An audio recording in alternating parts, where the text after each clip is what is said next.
Hello, welcome to Topic 4, Curriculum Design in our course Training and Development. Now that we've gone through our analysis, and now that we've identified what is truly a training need versus perhaps some other intervention the organization needs to consider, it is time for us to build what actually will be contained in the training. So, given that we now have to take our needs that have been identified, we prioritize what are the highest order training needs. What are the things that fall into the KSAs, and begin to order them, prioritize which things need to be done first, because in order to do step B, you must go through step A. It would not make sense to train on B if I haven't gone through A. Which are the things that are most critical to the organization? We're about to launch a new item. That would have higher priority as a training topic than perhaps something that could be put off because it's a skill that's needed, but it's not as time sensitive. So all of those kinds of decisions would need to be made, and you would prioritize what needs to be done in the training. Next thing to talk about is who needs to be trained.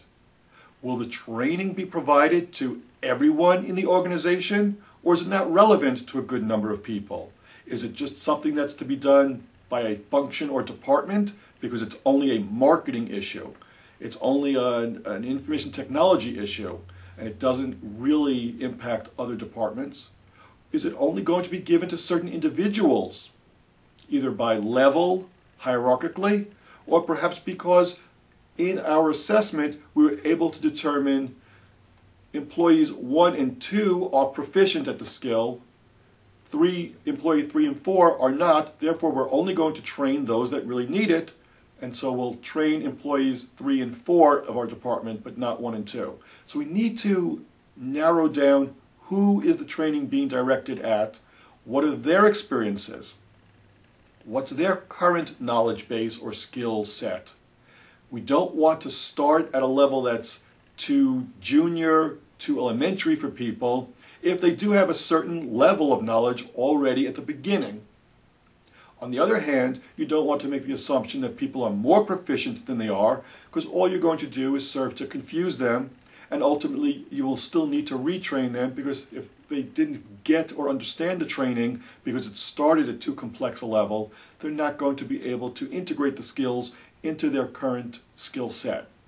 So determine what's to be trained, determine who is to be trained. The next step is to determine the order of the training, and that would be the prioritization. What is a prerequisite to other training? How do the skills build from the fundamental or foundation skills to those that are perhaps intermediate or even more complex or advanced?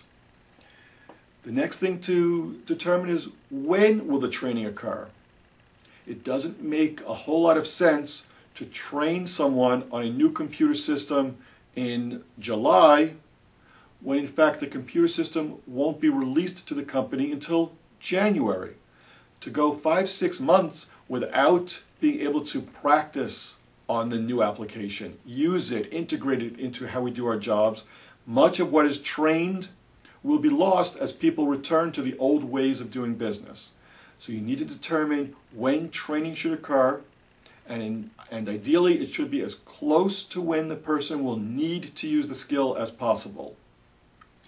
The next thing to do is to look at the different training needs vertically and horizontally. And by that I mean there could be the need for a job incumbent to be trained at a very detailed level on how to use a particular computer system application.